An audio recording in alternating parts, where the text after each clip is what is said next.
Thanks for checking into WeatherBug here on this Thursday. I'm meteorologist Todd Nelson. As we take a look at your national coast-to-coast forecast, continued cold here through the next few days, but good news is that we'll be warming up into next week. And the Northwest is going to stay a little more active. Some of these storms eventually making their way into the midsection of the nation.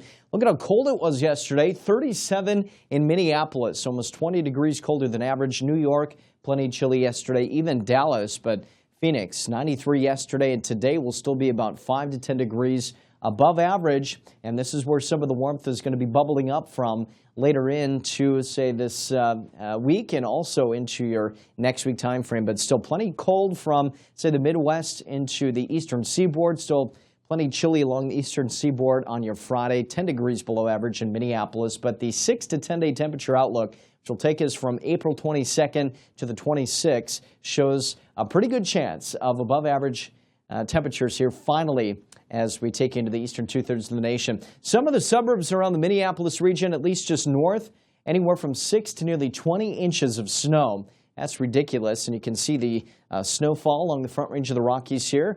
And down into, say, the central and southern plains, a little bit of rain. Pretty quiet, though, in the southwest, but we do expect some moisture to eventually push into this area. Watch this area of low pressure down in the Gulf of Mexico. It's going to bring a ton of moisture on Friday and Saturday down to the southeastern corner of the nation. So that's one thing that we're watching. And also a little bit more active time period here as we enter this weekend and early next week. That's the forecast. Rainfall-wise, look at that in the southeast. Anywhere from, say, 2 to nearly 5 inches of total precipitation, not out of the question. But as we enter the next several-day time period, mainly into next week, look at how warm it'll start to get here. So be patient.